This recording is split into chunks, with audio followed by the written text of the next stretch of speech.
Бүгін Әйгерім ханымды барынша осы жүріп өткен жолын, яғни қалай 25 миллион қарызын жапты, Жылап, короче, жұмысқа барам ғой. қалай жылдық обороты 200 миллионға жетті, Быть богатый, красивый, в платке, еще Поршта. қалай айына 300 мың теңгеден 7-8 миллион табысқа шыққаны, И солармен жұмыс жасай бастаған кезде 5 миллион көтерем. барлық инсайттарын, лайфхактарын барынша шығаруға тырысатын боламын. Ал бастайық.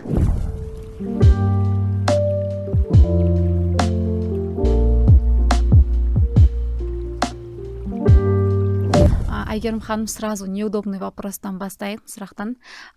Сіз осы барлық жерде әйелдер ақша табу керек, әйелдер бай болу керек деп часто айтып жүресіз ғой. Өзіңіз қазір қанша табыс табасыз, сол туралы айтып бересіз бе? Енді қараңыз, психология келгеніме 2 жыл. 2 жыл көлемінде 300-ден астам шәкірт оқыттық. Басында әрине консультациямен бастадық.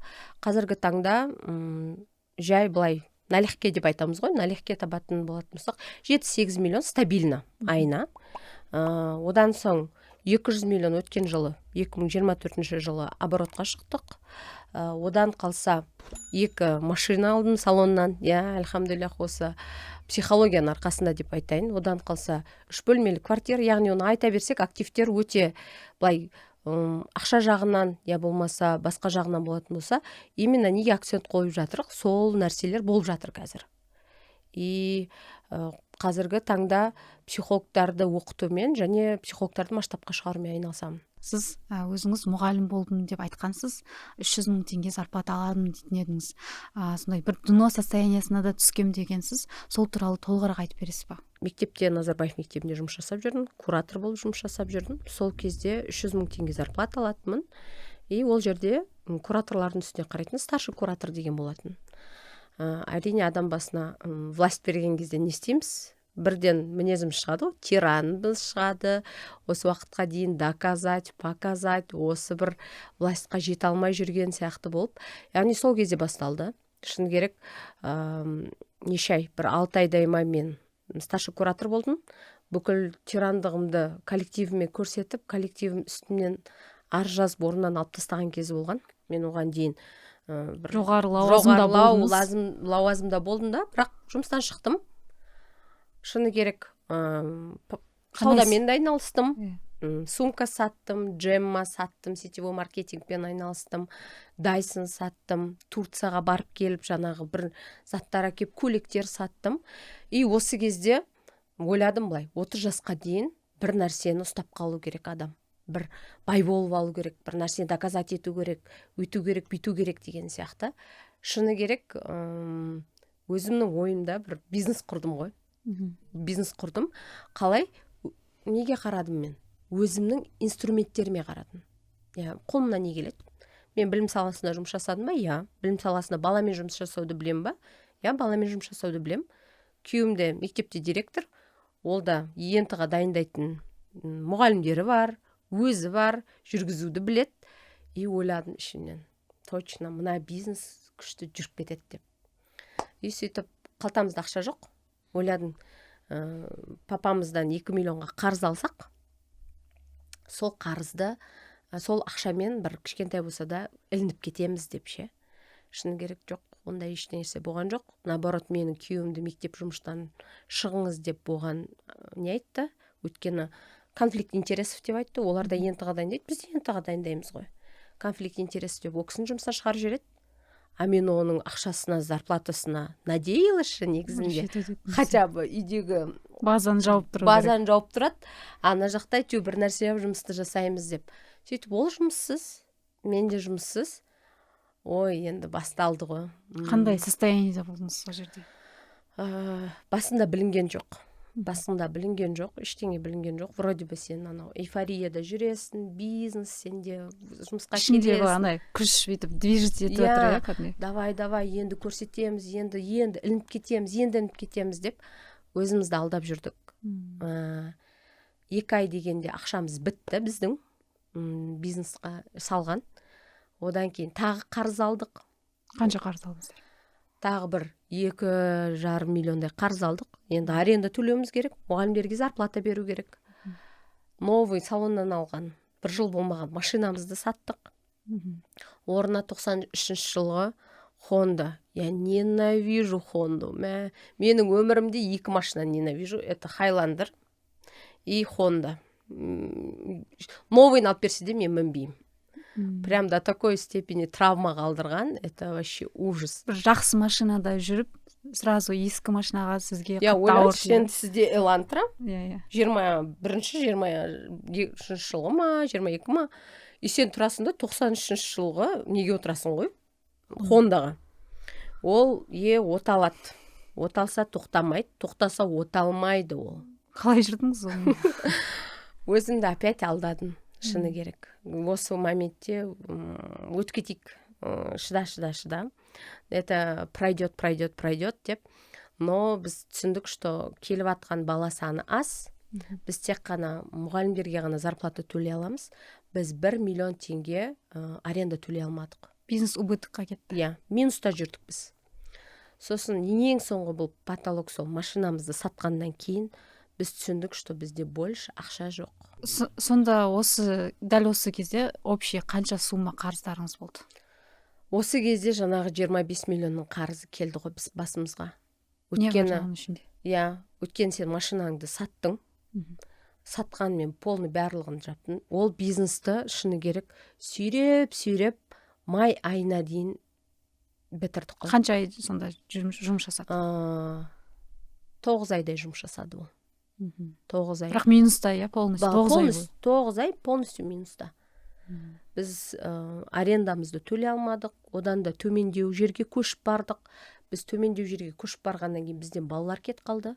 Потому что шыны керек балаларда комфортта оқысы келеді ғой. И Новый годтан кейін мен түсіндім, что мына жерде мен уже болмайды. Әлсіз. Өзім ашып алып, өзім қашайын дедім ғой сол бизнестан. 25 миллион бізде қарыз, мен выгораниядамын. Выгораниясы құрсын, депрессиядамын. Мен бәріне доказать етем деп шықтым ғой, қолымнан келмеді. Мен түсініп атырмын сол нәрсені. Күйеуіме қараймын, күйеуім менің кесірімнен жұмыстан шығып кеткен. Ол менен бетер стрессте. Ол күнде мектептерді аралайды, одан да қиын. Екеуміз вообще дұрыс сөйлеспейміз. Одан қалса папамыздан 2 миллион қарыз қалғанбыз. Олар да қарап отыр біздің бизнесқа. Не істеп жатыр ана екеуі. Минуста машиналарын сатып жерді. Кәдімгідей сорлап қалған болады ғой, бір бытчыт состояние болады. Сен еще машинаң жүрмейді ғой. Бір момент айтып берейін, қазір осы жердегі ең бір ужасный момент. Мен машинаны айдап келе жатырмын. Ол тоқтап қалады ғой. Қай жерде десеңіз, светофордың дәл ортасында. Мен солға поворот берейін деп тұрмын. Машинаны өткізіп жатырмын. Жүрмейді ғой қарай. Артынан бәрі би-би кетеді. Мен жылап жатырмын. Ана жерде, короче, бытчыт. Әйелсің, сен машинаны итере алмайсың. Не, машинадан шыға алмаймын, отырып қалғам осылай. И отырмын, жылап отырмын, күйеуіме звондап жатырмын. Жан, мен тоқтап қалдым деп. И ашуым до того келді, кімнен аларым білмеймін. Өзімнен аласың, конечно. И негізі жылайын деген жоқ түгіммен. И сол кезде түсіндім, что капец, біз бытчыт состояниедеміз. Капец, бытчытпыз. И күйеуім жұмыста келе алмаймын деді. И артындағы водительдер бүйтіп итеріп шетке қойдыртып кетті. Сөйтіп машинамды жауып, сенде таксиге ақша жоқ. Жылап, короче, жұмысқа барам ғой. Сөйтіп жұмысқа барам. Ол жерде өзің пол жуасың, өзің ресепшнда тұрасың. И солай әйтеуір бір күндерді өткіздік. И шыны керек, көп кезде өзімізбен танысу болды негізі. Күйеуім өзімен танысты. Күйеуімнен сұрасаңыздар, әлі айтады ол. Мен ол кездерді не забуду деп деп. Қалай ойлайсыз, осы жерде сіздің түпкі арт жағындағы выгодаңыз не болды? Не себеп болды осындай состоянияға келуге? Бұл жерде чисто мен өзімен алысу болды. Бизнеспен емес, ақшамен емес, өзіммен алысу, өзімнің амбицияларымен алысу болды. Шыны керек, ол кезде еще мен кінәлі сезімді өзімді. Что күйеуімді жұмыстан шығарып алдым. папасынан қарызға ақша алып алдық. И анау бытшытсың ғой, короче, бытшытсың. И бәрі саған, сен кінәлі, өзіңді кінәлі сезінесің, и балаларың ауырады, тағы басқа. Қай сфера болмасын, бәр жерінен бытшыт болды ғой. Қирап жатыр. Иә, қирап жатыр, бәр жер қирап жатыр, шыны керек. И бұл кезде көп амалдар жасадық негізі, чтобы ана нәрседен шығып кету үшін ше. Көп амал жасадық. Ананы да саттым, мынаны да саттым, дополнительно мынамен де айналыстым, анамен де айналыстым. Мені даже жақсы жұмысқа да шақырған болатын сол кезде. Ол да маған не қылмады ғой, как будто маған ол мало было. Мен сонша жұмыс істедім, бұл андай менсінбеу сияқты болды. Иә, мен как будто маған аз ол, аз. А мен ойладым, осыдан мен жоғарылап келе жатырмын деп, на самом деле дноға түсіп келе жатыр екем. Шынымен де қарыз болып, бытшыт болған кезде ғана днода екеніңді бүйтіп қарайсың ғой. Шынымен днодасың, все. Ары қарай енді кәдімгідей шыны керек, вообще ешқандай выход болмады. Мен даже ешқандай выход көрмедім. Ешқандай біреу келіп нам поможет дегенде болған жоқ. Қарызда жүрген, өзінің потенциалын аша алмай жүрген, өзіне не керегін өзін тани алмай, таба алмай жүрген сондай состояние болады ғой әр адамда. Сондай хандар бар болуы мүмкін көрермендердің арасында. Соларға бір пайдалы болсын. Сіз осы состояниядан қалай шықтыңыз? Қазір айтсам күлесіздер, бірақ жаңағы нелюбимый Хондам бар. Сонымен келе жатамын, жұмыстан қайтып келе жатамыз. И мен қайтып келе жатамын, я за рулем. И ойланып келе жатамын. Не ол, қалай болып жатыр? Енді көп ойланатын ол моменттерде. И қарасам, Есентайдың алдына келе жатқан кезде оң жақтан шығатын поворот бар. Сол повороттан бір черный Порш шығады ғой. И қарап қалсам, ішінде енді красотка ана ел бар ғой. В платке, в очках, красивая. Алдымнан осылай прям зу етіп шығады. И менде андай болады ғой. Мен шынымен сол моменттерде мен намазға келген болатын, бірақ әлі орамалда еместігіммін. Намаз оқимын, бірақ орамалда еместігім. И менде сондай кезде тың басымда нәрсе келеді ғой. Оказывается, можно быть богатой, красивой, в платке, еще Поршта. И нақ сенің бойдарың ғой, если честно бар ғой. Сен орамал таға алмай жүрсің. Сенің машинаң бар, астында Honda, сенде еще ақша жоқ. И сол кезде мен түсіндім, ана әйелге қарадым да, вот эта женщина, вот это мұсылман әйел осындай екен ғой деген менде картинка пайда болады. Жаңа Порштаға әйелді көресің ғой. Ол Поршта, сен Хондадасың. 90-шы жылғы, қоймайым, айта берем мен оны ше. 90-шы жылғы, ода ақша бар, сенде ақша жоқ. Ода орамал бар, сенде орамал жоқ. Енді мен былай ойладым, бірінші амалым қандай болу керек? Мен четкий цель көрдім. Осындай болғым келеді, точно. Прям точно осындай болғым келеді. И пока нем жоқ, пока Поршым жоқ, пока ақшам жоқ, неден бастай алам? Орамалдан бастай алам деп ойладым. Шыны керек, сол амалымның біріншісі сол болған шығар. И содан кейін барып қана менде ойлана бастадым. Шын мәнінде де қалай сондай дәрежеге жетуге болады? Қалай и діндесін, и праведная, и богатая дейді ғой мысалға, иә? Сондай қалай болу керек? Нағыз мұсылман бейнесі. Иә, нағыз мұсылманның бейнесі да ол, картинкасы. И енді сен ана картинканы көресің ғой, сенде четкий цель бар, и не істейсің, сен ойлана бастайсың, не істеу керек? Бәрін істеп жатырмын ғой. Саттым да, бизнесті аштым да, сетевоймен де жасап көрдім де, бәрін істеп көрдім. Иә? Бәрін жасап көрдім, бірақ не получается? Вообще қолымнан келмеді. Жүрмейді, берекесі жоқ. Жүрмейді емес, жүреді даже. Просто берекесі жоқ. И сол кезде барып ойлана бастадым. Значит, сыртқы амалдардың бәрін жасадық. Енді не керек? Может, сен ішіңе үңілесің деген нәрсе келді сол кезде. И мен шынымен де психологияны тереңдеуге шешім қабылдадым. Осыдан кейін шынымен де сол жаққа қарай тереңдеп көрейінші, может, жауап сол жақта шығар деп. Айгерім ханым, сол картинканы көрдіңіз, иә? То, что адамның амалдарында емес, барлық нәрсе ішкі әлемде екенін түсіндіңіз де, психологияға қарай қадам бастым дедіңіз ғой. Сол психологияда ары қарай не істедіңіз, неден бастадыңыз? Сол туралы айтып бересіз бе? Психологияға үңіле бастаған кезде, мен психологияда кімнен кімнен оқуға болады деп іздене бастадым, шыны керек. И сол кезде Табиғат ағайға көзім түсті. Сол кісіні тыңдап жүрген болатын. И ол кісі де как раз сол кезде обучение ашты. Обучениеға заявка тастадым. Заявка тастағаннан кейін собеседование болды. Собеседованиеден былай сұрады: ақшаңыз бар ма деп сұрады. Енді кім төлейді деді. Сол кезде мен күйеуім төлейді деп өтірік айтқан болатынмын. Өйткені менде 25 миллион қарызым бар. Еще менде кредит алатында ешқандай банк саған кредит бермейді, потому что сен и так белшеден батып отырсың қарызға. Шыны керек, мен көп көмек іздедім сол кезде. Әркімге хабарластым.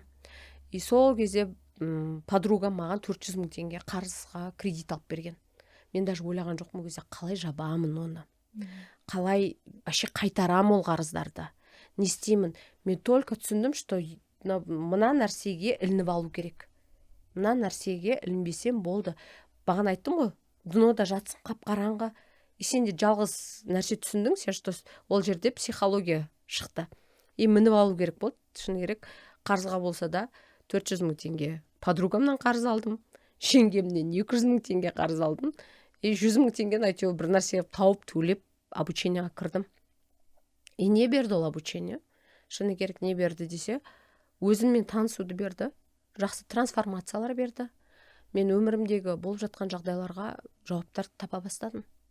Жауаптар тапқаннан кейін сен алдағы уақыттарда қалай жасамау керек екенін түсіне бастадың. И сол кезде тағы да бір көмектескен нәрсе ол жамағат. Өзің сияқты жиналған адамдар, сен сияқты бірге сенікіндей өткен жолды өткен адамдар сені жақсырақ түсінетін сол кезде ғана түсіндім мен. Сіз осылай психологияда өзіңізбен ішкі состояниеңізбен толық жұмыс жасадыңыз, иә? Ал сізде әлі алдыңызда жаңағы бай мұсылман әйелдің картинкасы тұр. Осыған жету үшін сіз қалай ақша тауып бастадыңыз? Неден бастадыңыз? Енді ең алдымен мен психологияда өзіммен жұмыс жаса бастадым.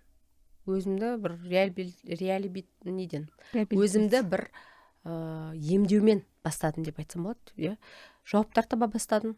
Көптеген сұрақтарыма. Өйткені травмаң бар, обидаң бар, әркімнен жаңағы кінәлау бар, барлығын кінәлай беретінмін. Сон барлығымен жұмыс жасап бастағаннан кейін барып мен консультация бастадым. Консультация ең алғашқында 5 мың теңгеден болатын. Мен до того оның ішіне кіргем соншалықты таң сағат 5-те де консультация істеген кезім болатын. Күніне 5-6 консультация, 2 сағаттан или 1,5 сағаттан. Сол процестің ішінде жүріп, бір кішкентай доходқа шықтым десем болады. Бірақ әлде де қарызым бар мен. 25 миллион ғой, плюс обучениені да қарызын қосып алдым. Әлі жүрміз, әлі ештеңе өзгерген жоқ. Бірақ мен нем өзгерді? Мен халім өзгерді, потому что негізі халге келеді ақша. Адамның халіне, состояниесіне келеді. И мен сосын түсіне бастадым. Оказывается, ана қарызға не емес, сен халмен өзіңмен жұмыс жасасың. Жаңағыда адам өзгермейінше Аллах оның халін өзгертпейді. И өзімді өзгертуге көбірек акцент қойып бастадым. Сол кезде шыны керек, ең бір көп тапқаным бір күнде 85 мың теңге ма таптым. Ол менің мощный патологым болды. Сол кезде өзіме бар көлік сатып алған есімде әлі күшті бір эффект, андай бір күшті чувстволар береді, сол көлік алған кезде. Өз ақшаңа алған басқаша болады ғой. Өзіңнің еңбегіңе алған. Қанша уақыттан бері еще. Сен днодан кейінгі состояниеңда. Күніне 85 мың теңге таптым деп жатсыз ғой. Одан кейін ары қарай қалай болды? Қалай үлкен шекке шықтыңыз? Қалай сондай табысыңыз артуына сондай бір қандай да бір амалдар жасадыңыз ба одан бөлек? Осы моментте, былай айтайын, 85 мың теңге тапқан кезде бір күшті сезімде болдым да. И осыдан кейін менде ой пайда болды. Енді де одан да үлкендеу чекке де жасау керек қой деген сияқты. Бірақ қаншама қарызда болсам да, все равно альхамдулилlah халім өте жақсы болды. Отношениям түзелді психология арқылы. Күйеуіміз екеуміз уже баяғыдағындай емес түгін. Ана іштегі бір-біріміз, мен жақтан айтайыншы, мен жақтағы нәрселердің бәрі жібере бастады. Претензияларым. Екеуміз көбірек сөйлесетін болдық, көбірек свиданияға шығатын болдық. Естественно, ол нәрсе Инстаграмда беріледі.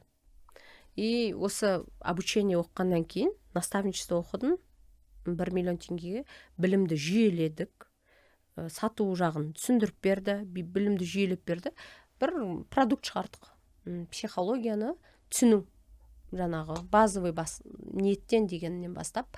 Сол кезде сатуды әлі бастамаған тұғым. Выходной сайын мен күйеуім маған завтрак жасап беретін. И сол завтракты выкладывать етем ғой. Сторисқа салам. Сторисқа салсам, бір әйел сатып алады ғой. Мен де хочу, чтобы менің күйеуім маған завтрак жасап берген дейді. Мен шыны керек, я была в шоке. То есть ол жерде сіздің продуктыңызға емес, просто сіздің өмір сүру неңізді көрді де, күйеуіңізбен отношенияңызды қараттай соған келе салды ма? Мен ойымша мынаған келген сияқты, адамның қандай да бір результаттарына келген сияқты. Мен үшін ол результат тұғын. Сізден өзінің точка Б-сын көріп тұр ғой, получается. Солай келді, мен шокта болдым. Сосын бүйтіп айттым, мен сізді үйретем дедім, әрине мен сізді үйретем. И солай 2 адамға сатып, ең алғашқы миллионымды солай тапқан болатынмын. Осы уақытқа дейін мен миллион амал жасап өйтіп ақша тапқан емеспін. А сен тут кішкентай ғана амал жасадың, и саған келді. И көтере алмаймын ғой, ананы. Күйеуіме айтамын ғой, үйге келіп, көрдің ба, мен оказывается дегенде миллион табады екем. Так что знай деген сияқты. И үйге келіп, миллион бітеді ғой еді. Миллион бітеді. Мен 2 ай не консультация жоқ, не наставничество жоқ. Шақырас сонда да келмейді. Сторисқа салам, келмейді. Ешкім келмейді. Миллион теңге таусылған қай заман? Быт болып тағы 2 ай жатқаным бар. Қайтадан дноға түсіп алып жатқаным бар. Содан шығар, может, кейбір әйелдер мысалы көп ақша тауып кетеді да, бірақ қарым-қатынасы ақсап жатады. Немесе наоборот, керісінше болып жатады. Иә. Қалай шықтыңыз енді осы ситуациядан, қалай? Қарым-қатынасты дұрыстаған жоқпын мен ол кезде. Опять өзіме қарадым. Опять мен құртып отқан мен негізі. Бәрі нормально еді. 1 сентябрь болады. Мен июньде сатам ол наставничествоны.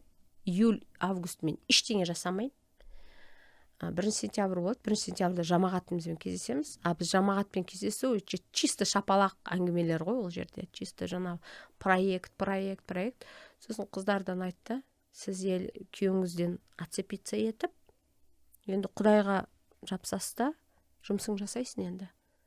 Қарамайсың, күйеуің тауып жатыр ма, тауып жатқан жоқ па, сен олай қарамайсың, сен жұмысыңды жасайсың Әйгерім деп. Сөйтіп, шынымен де сол кезде ниетімді дұрыстадым, қайтадан выгодаларымды шығардым, қайтадан претензиямды шығардым, қайтадан анау басына қайттыңыз. Қайтадан басына қайтып, қайтадан өзіме жұмыс жасап, шыны керек 20 сентябрьден бастап, кешірім сұраймын, 20 сентябрьден бастап новое наставничество ашып, потологымды 5 миллионға көтерем ғой. Бірден? Миллионнан, 500 мыңнан мен миллионға көтерем, миллионнан 5 адам келеді. И солармен жұмыс жасай бастаған кезде 5 миллион көтерем, түсінем, что это не ты, сен емес ол, Әйгерім, каждый раз сұрап, мен сен емес деген. Уже отношенияда ол кезде дұрыстала бастайды. И солай уже 5, 8, 12, солай уже патологтар жарыла бастады. Ұзақ уақыттан кейін, ол бірден келген жоқ, психологияны бітіре салып келген жоқ ол нәрсе. Біраз уақыт мен консультация жасадым, біраз уақыт 100-150 консультациядан кейін келген не болған, бір кейс болған. Өйткені қараңыз, біз білімді алып алдық, мен жүйелеу білмедім. Жүйелеуге тағы да білім алдым, наставничество алдым, оны да рассрочкаға алып солай оқыдық. Получается, қазіргі сіздің б-точкаңызға, яғни сіз қазір ақша психологиясы, отношения туралы да айтасыз ғой, и сол ситуациялардың барлығы сіздің осы миссияңызға алып келген сияқты, Енді не үшін мен көбінесе осы туралы айтам? Ақша психологиясы, психология, жеке даму, саморазвитие деген сияқты нәрселер не үшін айтам? Өйткені өзім сол нәрседен өттім. Бағанағы айтқандай, обычный мұғалімнен, обычный куратордан, психологияға келудің жолы қандай болды? Обязательно қарызға кіру керек болды, обязательно бытшыт болу керек болды, күйеуің алдында қаншама кінәлі сезім, қанша әйелдер қаншалықты қоғамға әсер ете алатынымыз ғой. Даже күйеуіңе де қанша әсер ете аласың. Сол сияқты. И мына нәрсенде ақша келгеннен кейін де сенің отношениең. Мәселенің барлығы ақша табуда болуы мүмкін, бірақ ақша табылғаннан кейін адам не істейді? өзінше болып қалады, иемденіп қалады, тағы да басқа дегендей. Опять дноға түсуге 100% не бар, гарантия бар. Потому что адам ештеңе көтере алмайды на самом деле. И сол нәрсемен бөлісе отырып, осылай психологтарды оқыта отырып, психологтарды бір қандай да бір масштабқа шығару керек. Яғни бұл жерде мен көбінесе қоғамдағы көптеген запростарға байланысты мәселелерді мен шешу ғой негізінде. Сол нәрселермен бөлісу, соны бірге клиенттермен бірге өту, шәкірттермен бірге проживать ету, яғни тек қана опытпен бөлісу бұл жерде. Мақтану да емес, басқа да емес, потому что әрбір әйелдің басына келетін нәрсе бұл. Бәрінде болуы мүмкін. Бір кісілерде қарыз болып шыға алмай жатуы мүмкін, или же қарыздан шығып опять қарызға түсіп кетуі мүмкін. Сол сияқты әйелдерге бір кішкентай болса да ықпалын тигізу, басқа ештеңе емес. Әйгерім ханым, сіз қазір полностью өзіңіздің осылай путь героя деп айтады ғой, содан айтып беріп жатсыз ғой, басынан бастап қалай келдіңіз, қалай әрекет жасадыңыз шығуға деген сияқты. Қалай ойлайсыз, жалпы алғанда сізге не нәрсе осы состояниедан, яғни А точкадан Б точкаға келуге жәрдем берді? Өсу әрдайым бір қалыпты болмайды. Яғни рост не всегда бывает стабильным деген нәрсе. Сен түсіп отырасың, көтеріліп отырасың, түсіп отырасың, көтеріліп отырасың. Осы кезде опять жаңағы психология арқылы өзіңді тауып алу, ұстап алу, тәубе ету, ниет ету, осылай қайталанып отыратын бір процесс. Я? И шешім қабылдау. Яғни айттым ғой, мен ханымды көрдім. Сол кезде мүмкін Аллах тағала сол арқылы шешім берген шығар. Міне сенің шешімің, міне сенің жасайтын іс-әрекетің, міне сол арқылы Аллахқа жақындау. Я, ол тек қана инструмент, дүние, ақша, барлығы тек қана Аллахқа апаратын инструмент еді. Айтпаймын мен всегда жоғарыда тұрам, мен всегда күштімін деп жоқ. Мен де әлі де анда-санда бүйтіп күйеуіммен неғып қалатын бар, әлі де нөлге түсіп ақша таппайтын кездерім де болады, әлі де өзімді бір жерде ниетімнен тайып құлап ататын да жерім болады. Бірақ осы мәселеде, осы жерде қызметте тоқтамау деген өте маңызды. Сынып қалып қою не емес, сыну емес мәселе. Сынсаң да ары қарай жүріп кету, сол нәрсе өте маңызды адамға. Барлық әйел адам бай болғысы келеді. Енді әйелдің нәпсісі дүние демекші. Әйел адам, яғни мысалы көп табысқа жету үшін, мысалы 1 миллион, 10 миллион, одан да көп табу үшін ниеті қандай болу керек? Ниетті былай ашып айтатын болсақ, ол өте ұзақ тақырып. Егерде былай айтатын болсақ, өткен біздің жеке ол туралы қанша сабақтар өттік, оны түсірдік, оны қайта-қайта түсіндіреміз. Ол ашыла береді негізі ниет тақырыбы. Хорошо, 10 миллион таптыңыз, не істейсіз ол ақшамен деген? Менде обратный сұрақ болатын еді ол кісіге. Біреу маған келіп, 100 миллион табу үшін істеуің керек, не істейсіз? Ниеті қандай болды? Ақша табудағы ниет қандай? Опять же, жаңа мен айтқандай, біреуге доказать ету ма, показать ету ма, күйеуді езіп алу ма, жоқ жұрттың бәрін қарыздарын жауып беріп, туысқандардың алдында королева болып отыру ма? Не ол, ниет қандай? Вот здесь вот өте тонкий нәрсе, ақша табудағы ана түпкі ниетің, ана пиғыл дейді ғой бізде қазақтарда, пиғылың қандай? Вот сол кезде только адамда шынайы бет-бейне шығады. Сіз жаңа сұрақ қойдыңыз ғой, то что 100 миллион берсем, не істейсің деген. Негізі өте қиын вопрос ол. Адам қалай береді ғой көп ақшаны, бірақ реально оған не үшін керек екенін түсінбей қалады да, и жаңағыдай выгодалар шығады. Сода қандай выгодалар шығады адамда? Қандай выгодалар болуы мүмкін? Енді қараңыз, 100 миллион табуда адамда әртүрлі ниет болады. Біреу бірінші ең банальды нәрсе Аллах разылығы үшін дейді, Аллах үшін дейді, көбірек көмектесейін деп шығады, я болмаса қарызымды жауып алайын. Сосын айтқан ғой деп шығады, жаңағы Құранның аяттарымен таратыңдар деп айтқан, бүйткен сөйткен дейді. На самом деле ішінде точный бір күшті нәпсісінің планы жатыр. Ол может быть жаңағы айтқандай доказать ету біреуге, сол ақша арқылы біреуді езіп алу, сосын бір әулеттің бір королевасы болып отыру, обязательно өзінің бір ниеттің несі болады, жаман бір выгодасы болады. Енді осы жерде түсінуге болады, почему ол кісіге ақша бермеу керек? Почему ол кісіде ақша жоқ?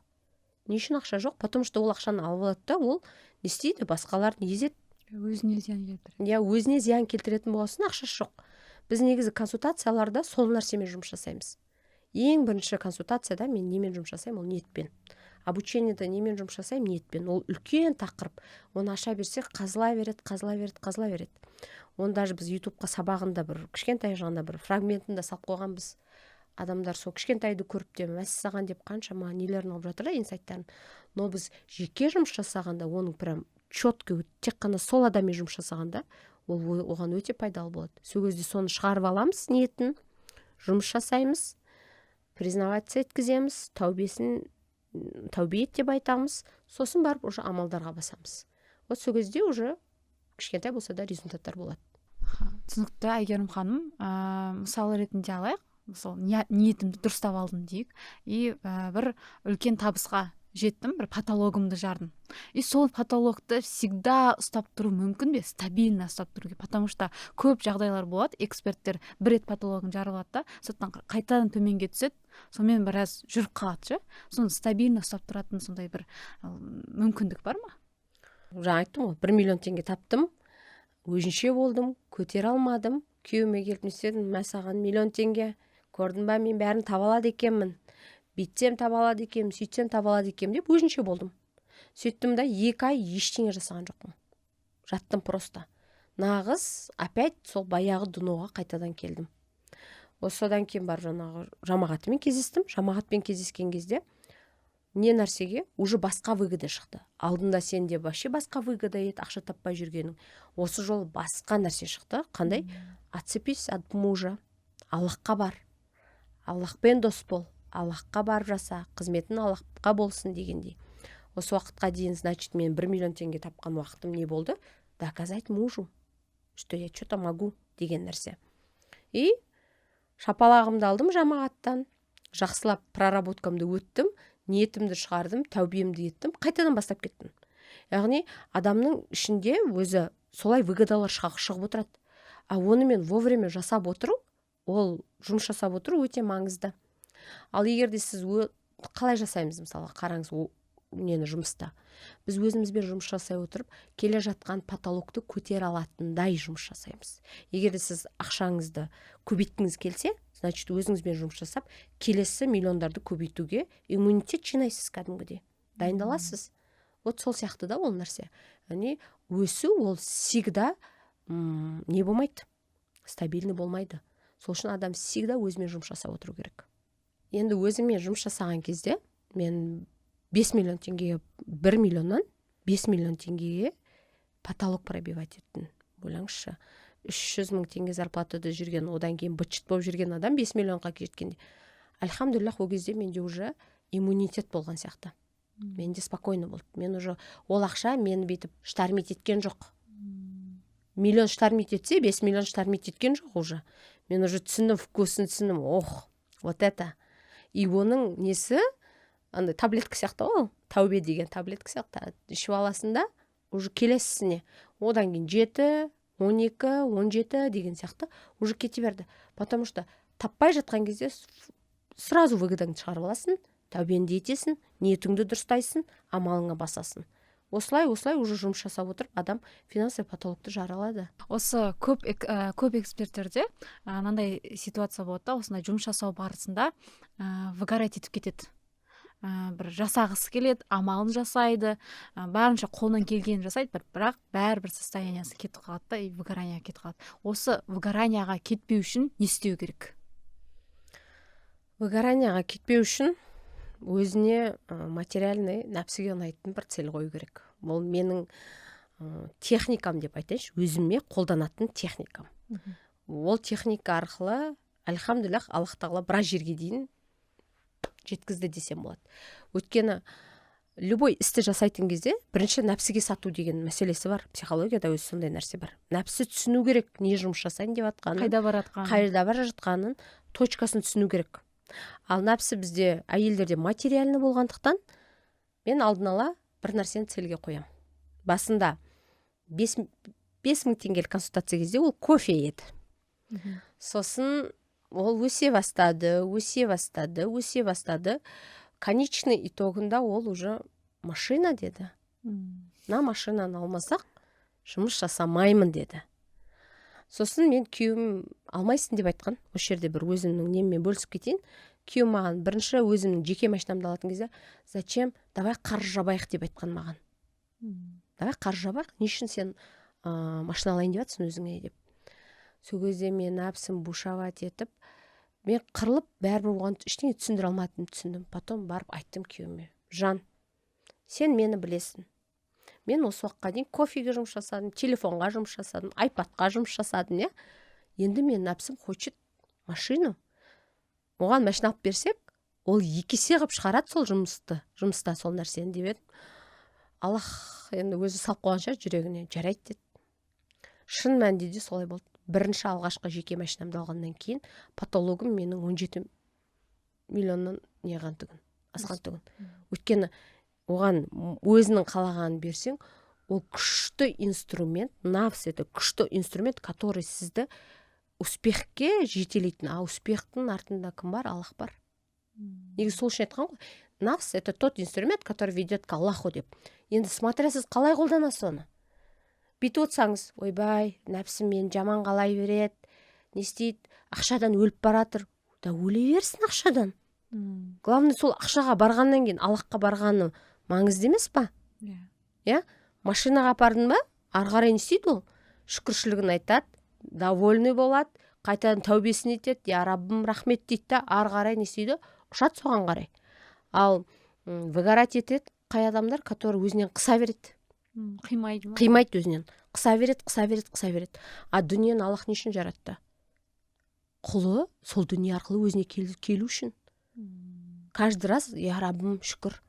А сен жаман машина, енді Хондада мен шүкіршілік айта алдым ба? Жоқ да. Жоқ, айта алмадым мен. Айтуға да тоқтап тұрсың, жылап тұрсың, еңіреп тұрсың, қайтып айтасың сен? Зикірді айтасың. Айтасың, да. Сол сияқты ғой енді, сол үшін ғана берілген ғой. Получается, Айгерім ханым, кез келген адам, эксперт, выгорать етпеу үшін өз жұмысында өзіне бірінші мақсат қою керек. Яғни мен мына жобаны жасайын деп жатырмын. Егер осы жобаны жасап нететін болсам, одан мен өзіме мынандай материальный сыйлық өзіме алып берем. И солай өзіме алып беретін болсам ғана, солай нәпсімде қиналмай, нәпсімде мәз болып, солай выгорать етпей, ары қарай жұмыс жасап кете береді. Иә, біз бұны практикада қолданып көргенбіз. Дубай ретритта прям мен задание бергенмін. Дубай молға барасыңдар, бір брендовый нәрсе аласыңдар деп қыздарға. Сол кезде көп қыздар өздерінің өмірлеріндегі алмаған брендтерін алып көрген. Ол бренд деген нәрсе әйел адам болмайды. И ол практика өте жақсы жұмыс жасайды негізінде. Ең басына қайтайық та, сіз сол тоқтап қала беретін Хондадан осы уақытқа дейін сіз қаншама шәкірт тәрбиеледіңіз, 200-ден астам шәкірт тәрбиеледіңіз, жылдық табысыңыз 200 миллион оборотқа жетті, салоннан кажется, бір жылда 2 машина алдыңыз, шәкірттеріңіздің де сіздің өзіңіз жамағатыңыз бар, шәкірттеріңіздің өз жамағаты бар. Мен де бір сол сіздің шәкірттеріңіз, яғни кейстеріңіздің бірімін ғой. Осы жол, яғни А точкаңыздан қазіргі Б точкаңызға дейін қанша уақыт кетті? 22-де басталды. 22-де басталды. 21-дің аяғынан бастап, 22-ден басталып, 25-ші жыл ма? 3 жыл уақыт кетті ғой. 3 жыл уақыт кетті. Мен 1 жыл бойы өзімді эксперт ретінде дамыттым, былай жұмыс жасадым, психология, өзім дедім. Потом одан кейін 2-ші жылдан бастап, енді пайдалы болайын дедік. Одан кейін пайдалы болғаннан кейін, тағы да кімге пайдалы бола аламыз? Психологтарды оқыттық, басқа қылдық. Енді осы 25-тен бастап, осы жазылған мысалға 3 жылдың көлеміндегі тәжірибемен бөлісу ғой. Өткені өзім көрдім, тоқтап та көрдім, жылап та көрдім, ештеңе таппай да көрдім, тауып та көрдім, үлкен шектерге де шығып көрдік. Сол нәрсемен бөлісудің бір этапы сияқты осы жыл, мысалға. Сол үшін де қазір сонда неме айналысып жатсыз ары қарай? Қандай жобаларыңыз бар? Жақсы сұрақ десе, жақсы сұрақ өте. Өткені осы уақытқа дейін мені қалай танитын еді? Психологтарды оқытатын психолог дейтін мені. енді дайындап жатырмыз, оны да оқытып жатырмыз. Бірақ основной нәрсе енді эксперт ретінде өздерін қалыптастырып қалған эксперттерге көмектесумен айналысып жатырмыз. Біз жаздық, ең бірінші курс ретінде жаздық, байлықтың кілті деген. Ол жерде 60 ханым бар, именно эксперттерге арналған. Ақша тауыпқысы келеді, ақша психологиясын, мышлениесін өзгерткісі келетін. Особенно ол жерде акцент опять же бағанағы ниетке қойдың. Потому что ол ең үлкен прям фундамент деп айтсам болады. Сондан кейін барып біз түсіндік, что опять адамдарға практика керек екен. Потому что жүйе жоқ. Өздерін жасап жатқан жобаларын білмейді. Ол жерде точка Б-сын былай айталады. Бай болғым келеді, бүйтім келеді, сөйтім келеді. Мақсатпен миссияны түсінбейді адам. Вот сол үшін біз не істедік? 1 рет офлайн жасадық, эксперттерге арналған бір повышение арқылы. Сол кезде бір ханым болды, бізде кейс ретінде айтайын. 3 күн офлайнмен немен жұмыс жасады? Ниетімен, выгодасымен, қай жерде тоқтап тұрған. Еще плюс соның бәріне духовно жұмыс жасап алдық та, еще біз оған техника бердік. Продукциясын жүйелеп бердік. Не сата алады? Осындай нәрселер бере алады. Осындай жерлерден ол пайдалы бола алады дегендей. Содан кейін ол кісі 1 аптаның көлемінде 2 миллион теңге ақша тапты. И содан кейін ойладық. Бізде қазір одан да қаттырақ көмек бергіміз келеді. Өйткені қазір бізде теория көп. Шыны керек, теория көп. Мен өзім қатты теориядан қиналдым. Көп теория білем, бірақ оны жүйелей алмаймын. Сата алмаймын, бере алмаймын, ұсына алмаймын. Естественно, мен ол жерде пайдалы бола алмаймын. Мен білмеймін қалай пайдалы болу керек екен. И қазіргі таңда, иншаллах, біз реалити форматта прям түсіріп тұрып, көрсетіп тұрып, бәр техниканы беріп тұрып, эксперттерге бір табысқа жеткізетін площадка ұйымдастырылғалы жатырмыз. Ол жерде өзімнің қолданған техникаларды беремін. Қай жерде қадалып қалдым, соның барлығын беремін. Жаңағындай мотивация, ниетке мотивация. Ол жерде особенно ниетке, нафсқа ұнайтын заттар. Өйткені Құранның өзі де нәпсіге ұнайтын заттарды берген. Жәннаттың барлығы нәпсіге ұнайтын нәрселер. Значит, адамның не істеу керек? Ниетін дұрыстап алып, жақсылап жұмыс жасасақ, нафсына бір жақсы бір мақсат берсек, соған қарай не істейді? Ұшады адам.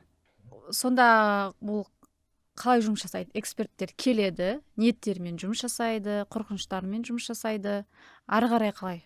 Қандай инструменттер бересіздер? Хорошо, онда былай түсіндірейін. Эксперттерді біз аламыз, таңдап аламыз. Именно кімдерді аламыз? Который бір доходқа жеткен. Ақша тауып көрген, бірақ тоқтап қалған, ниеттерден тайып кеткен.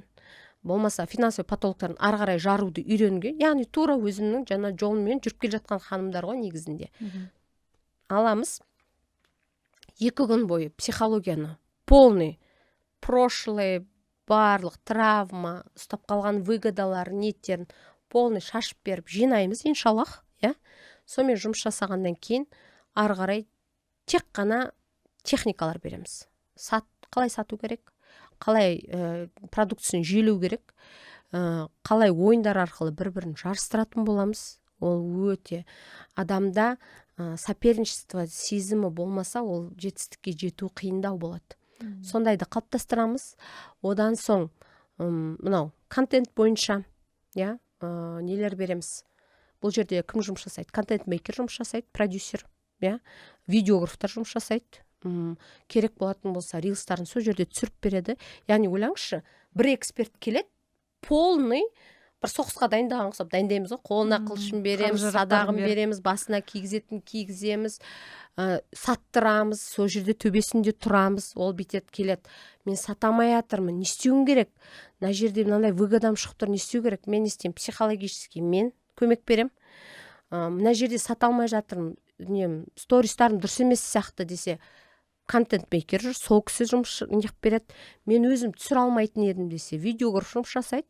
Яғни осының барлығын еще біз бонус жеңіске жеткен командаларға 100 000 теңгеден сыйлық береміз. Еще ең көп тапқан экспертке, иншаллах, Атлас туризмнан жақсы бір неде, пакетте умраға жолдама сыйлағымыз келіп тұр. Өте күшті мүмкіндік сияқты. Біріншіден бүкіл техникалар мен методикаларды бере отырып, бір аптада 1 миллион теңге табуға мүмкіндік, сондай береміз. Одан қалса, ол жерде wish-list жаздыртамыз, яғни қалауларын жаздыртып, оны тапқан ақшасына орындатамыз ол кісіге. Яғни барамыз, өзінің брендовый киім алады ма, өзінің бір қалаушылығын орындайды. Одан кейін умраға сыйлық. Умраға баруға сыйлық, ең көп ақша тапқан кісіге. Күнделікті жарыстардан түсетін бонус 100 000 теңгеден. Және де бұл жерде барлығын бере отырып, ол ханым ештеңе таппаса, ақшасын қайтарып беруге дайынбыз. Қатысу үшін астыда біз ссылка қалдырамыз, номер қалдырамыз, сол жерге тегін 70 000 теңге тұратын консультациямды мен тегін беруге дайынмын. Иншаллах, сол жерде сіздердің проблемаларыңызды разбирать етіп, қалай көмектесуге болады, қалай шешуге болады, соның жолдарын айта отырып, біз разбор арқылы таңдайтын боламыз. Яғни четкий білеміз, ол кісі кім бізге келе жатқан, және ол кісі де бізбен танысатын болады. Егер сізге бүгінгі подкастымыз ұнаса, бізге тіркеліп бөлісуді ұмытпаңыздар. Және осы Әйгерім ханым айтып өткен эксперттерге арнап біз төменде ссылка қалдыратын боламыз. Сол жаққа жазу арқылы тегін разбор ала алатын боласыздар. Сіздерге қайырлы білім болды деген үміттеміз. Қош сау болыңыздар.